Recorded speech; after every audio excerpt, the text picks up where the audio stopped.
Boa noite, meu nome é Ricardo Rocha, eu estou aqui essa noite para apresentar o meu TCC. Eu sou, além de estudante de engenharia civil, mestre de obra de arte especial, trabalho na construção de pontes, e o caso que eu vou trazer aqui, o problema que eu vou trazer aqui, aconteceu em uma das pontes que eu trabalhei. Eu dividi essa apresentação em alguns tópicos para facilitar a compreensão aí de todos. Para situar, o problema que eu vou trazer aqui aconteceu nas fundações de uma ponte estaiada. Essa ponte estaiada faz parte das obras da linha 4 do metrô, na cidade do Rio de Janeiro. Essa linha 4 ela é um legado dos Jogos Olímpicos, né? Ela foi feita pouco antes dos Jogos Olímpicos e ela faz a ligação entre a zona oeste do Rio e o centro da cidade. Algumas informações sobre a ponte. Ela era dividida em rampa de acesso, P2, P3, pilone, né, e P4. O foco dessa apresentação é as fundações do pilone. Algumas características dela, ela tinha características muito peculiares, né? Era composta por um pilone apenas de um lado do canal, esse pilone com dimensões variáveis. Ela é uma ponte em curva, né? Em que você vence um tabuleiro aqui, um vão livre de 320 metros. O último stay tem mais de 110 metros de comprimento. Tudo isso junto carregou demais a fundação, né? Um dos motivos do nosso problema foi a fundação exigir uma ancoragem muito grande em rocha devido a essas características. Focando agora nas fundações do pilone, que são compostas por dois conjuntos de 19 estacas, cada estaca com 1,40 m de diâmetro. A profundidade era variável, a profundidade entre 28 e 32 metros em solo e mais 5 metros de pino em rocha. O método construtivo escolhido para essas fundações foi o método de contenção, foi camisa metálica, cravava-se a camisa metálica, solda, crava a camisa metálica, equalizando a pressão com água dentro da camisa, né, até se encontrar o topo rochoso. No momento que encontrava o topo rochoso, entrava uma perfuratriz, limpava dentro da estaca, né, com balde dentado, e depois o martelo multihammer, o martelo fundo furo, escolhido para fazer o furo em rocha, para fazer a perfuração em rocha, descia e perfurava os 5 metros de pino em rocha. Não foi tão simples assim, né? Esse era o plano, se tudo tivesse corrido bem. Essa seria a sequência executiva, porém o problema adveio quando a camisa metálica encontrou a rocha e o martelo multihammer não conseguiu fazer a perfuração. Bom, agora eu vou tentar expor o problema. Como eu já disse, o método construtivo dessas estacas era composto da cravação da camisa metálica, essa camisa metálica com 1,40 m de diâmetro e meia polegada, né, 12,5 milímetros de espessura. A gente cravava ela, ia soldando seções dela, ia cravando com martelo vibratório, até encostar na rocha. Encostou no topo rochoso, a gente vinha com a perfuratriz e o balde dentado, limpava a areia de dentro, ia adicionando água, né, para equalizar a pressão. E posteriormente, se tudo desse certo, o martelo multihammer entraria e perfuraria a rocha. Só que o problema está exatamente aí. Primeiro que a rocha o topo rochoso naquela região, o meu desenho aqui ele está exagerado, mas o topo rochoso naquela região era muito irregular, é muito irregular. Ela a continuação do morro Focinho de Cavalo, então ela é uma rocha que desce com irregularidade muito grande. A gente até sabia disso já, não era exatamente uma surpresa que o topo rochoso vai ser irregular, isso é natural que seja mesmo. Existe uma outra característica que se juntou a essa, que a cidade do Rio de Janeiro, nessa área principalmente, não existe uma formação de uma camada de transição entre o solo e a rocha sã. Normalmente você tem aqui uma camada ou de rocha decomposta, né, do interperismo que agiu no topo rochoso e criou aqui uma seção decomposta, ali, uma formação rochosa, ou porque existe alguma rocha sedimentar sendo formada ali em cima, mas normalmente se tem uma camada de transição. E essa camada de transição, ela serviria, como o nosso plano, né? O nosso plano é que essa camada de transição, ela iria vedar essa abertura que ficaria entre a camisa metálica e o topo rochoso. A princípio, quando estávamos planejando, a gente até cogitou que poderia entrar algum tipo de material, que a rocha realmente, a camisa não ia ficar exatamente sobre a rocha, né? A rocha é irregular, mas a gente imaginou que a pressão da água de dentro da estaca, e essa camada de sedimento que tem ali de transição seria suficiente para vedar essa abertura. Estávamos errados, porque isso funcionaria se fossem métodos convencionais, na realidade, de perfuração, mas utilizando o método multihammer, utilizando como método de perfuração o multihammer, que ele é um martelo fundo furo que é formado por 7 pequenos martelos. Cada martelo desse, ele necessita de um compressor de 460 litros por minuto, um caudal muito grande. Ele ejeta muito ar comprimido dentro da estaca. Quando ejetou esse ar todo, o ar tirou a pressão da água, sem essa transição e tratando-se de areia fina, a composição do solo, houve uma invasão de areia, criou uma cunha, e o martelo fundo furo, ele carece, para começar a bater, ele carece de uma superfície firme, senão ele não bate. Ele começou a bater fofo e não seguia a perfuração. Esse foi o problema, assim, inesperado, na verdade, não completamente inesperado, a gente até imaginava que ia ter algum tipo de problema como esse, mas a gente não esperava que ia inviabilizar a escavação. Bom, no momento em que constatamos o problema, iniciamos a busca pela solução. Com a ajuda de mergulhadores ali, o airlift, a gente conseguiu descer na estaca e realmente constatar que era uma invasão de areia.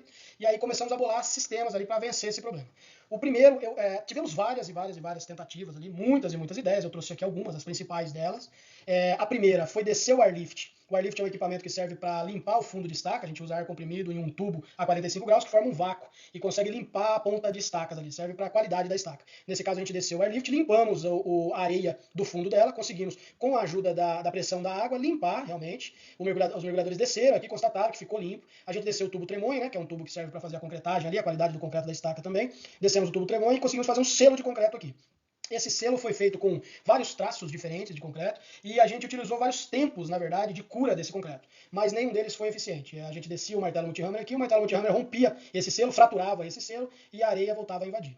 Uma outra ideia foi utilizar a coluna de jet grout dentro da estaca. A gente tinha lá em mãos o jet grout acontecendo nos túneis, né? Essa obra fazia parte da obra de túneis, né? de metrô. Então a gente trouxe o equipamento de jet grout que estava ali na mão. O jet grout ele é um tipo de fundação que a perfuratriz desce perfurando com água e sobe com parâmetros de projeto, rotacionando e criando um bulbo com uma cauda de cimento em altíssima pressão, 400 bar de pressão ali. Ela cria um bulbo que mistura o terreno com cimento e isso usa para reforçar, reforço de solo, usa para fazer fundação, realmente, radier, tem uma opção de utilidades. Nesse caso, nós usamos para tentar vedar o fundo da estaca, a gente aterrou 1/3 da estaca, descemos com o jet grout, perfuramos uns 50 centímetros na rocha e subiu fazendo a injeção de cauda em alta pressão. A intenção é que essa cauda se misturasse mais aqui para fora da estaca e criasse um selo mais resistente. Também, vários testes de cauda, vários testes de tempo, e não foi suficiente. Quando desceu o martelo multihammer, rompeu o selo novamente e a areia invadiu. Tivemos uma outra tentativa, essa deu certo, a gente conseguiu completar 9 estacas usando esse método aqui. Porém, era um método que nos custou 2 estacas e a gente teve que parar de usar ele. A gente concretava a estaca, o fuste, de 1,40 m, utilizando 4 tubos metálicos dentro da armação. Esses 4 tubos serviriam de guia, porque nós trocamos um pino de 1,20 m de diâmetro por 5 metros de profundidade por 4 pinos de 35 de diâmetro por 6 metros de profundidade. Então o projetista fez essa equalização, a gente montava todos esses tubos guia metálico dentro da armação da estaca, levava a camisa metálica até o topo rochoso, concretava a estaca com esses tubos guia dentro e depois descia um martelo fundo furo desses de estaca raiz comum e fazia esses 4 pequenos pinos. Depois descíamos a armação dos pinos e fazia o concreto apenas do pino. Esse método funcionou, só que tivemos problemas. Acabou perdendo 2 estacas, então como a gente perdeu 2 estacas, nós acabamos usando esse vão aqui para incluir estacas, e a gente teve que parar de utilizar ele, porque se a gente perdesse mais alguma estaca, as dimensões do bloco não iriam comportar o acréscimo de estacas extras. Então a gente teve que abandonar ele. Aí chega no método esse método aqui que foi fazer colunas de jet grout por fora da estaca. Isso daqui houve um consultor externo, todo mundo aceitou que isso daqui seria um tiro de canhão numa mosquito, assim, que seria a solução definitiva, a solução cara. Só essa solução aqui custou 5 milhões de reais. Então essa solução aqui seria a solução definitiva, ela carecia de fazer colunas de jet na volta, a gente ia deixar a obra parada, tá vendo? Isso aqui mostra cada estaca com suas colunas, a gente ia deixar tudo parado depois que terminasse de fazer as colunas, até dar resistência. Isso aqui demorou meses para ser feito e no fim das contas descemos o martelo e houve a invasão de areia do mesmo jeito. O aproveitamento aqui, depois de um gasto de tempo e dinheiro muito alto, não trouxe resultados. Bom, vamos lá, eu vou tentar mostrar agora a solução definitiva, a solução que realmente deu certo. No decorrer desse momento todo que a gente estava procurando soluções, aconteceu de uma outra estaca lá no P3, lá no outro lado da ponte, aconteceu de uma estaca se romper, isso é até normal, essa solda em algum momento acabava se rompendo, os mergulhadores desciam e refaziam a solda lá dentro. Mas nesse caso a solda se rompeu, a camisa saiu do lugar e a gente teve que buscar uma solução para esse P3. E a solução foi colocar uma outra camisa por dentro. A camisa externa já estava cravada, ela se rompeu, não podia continuar, nós pegamos uma outra camisa e colocamos por dentro dela. Quando a gente fez isso e deu certo, surgiu uma luz ali, um começo de uma ideia. E qual seria essa ideia? A gente, aqui como eu já mostrei, a camisa metálica externa encostava na rocha, ficava aberto esse vão aqui, né? O problema nosso é esse vão. O que a gente pensou? Vamos trazer um método de perfuração em rocha convencional, que não use ar comprimido, no caso nós escolhemos o carutier, que o carutier ele é composto por um balde dentado oco, ele desce primeiro enfraquecendo a rocha, e depois troca o balde por um trado dentado, o trado moe a rocha enfraquecida, depois coloca um balde convencional e limpa a rocha fraturada. Esse método funciona muito bem em rocha de pouca resistência ou em diâmetros menores. Para o nosso caso não funcionava para fazer a obra inteira toda, porque o gnásio facoidal lá, que é o tipo de rocha do Rio de Janeiro, é muito abrasiva, muito resistente. O carutier não serviria como método de perfuração dos 5 metros. mas ele serviria para fazer um pré-furo de 50 centímetros, 60 centímetros, apenas para a gente emparelhar o fundo aqui, ó, apenas para a gente tirar essa declividade aqui, entende? Então, deu certo, a gente conseguiu descer o carotier, emparelhamos esse fundo, e aí pegamos, fabricamos uma outra estaca. Esse pré-furo aqui, ele foi feito, a camisa externa tinha 1,40 m de diâmetro. Esse pré-furo aqui foi feito com 1,35 m, e aí a gente pediu para fazer, fabricamos uma camisa metálica recuperável com 1,30 m. E por dentro da camisa de 1,40 m, nós lançamos a camisa de 1,30 m. Essa camisa desceu e aí sim encontrou a rocha aqui, ó, completamente parelha, fechando o vão, entende?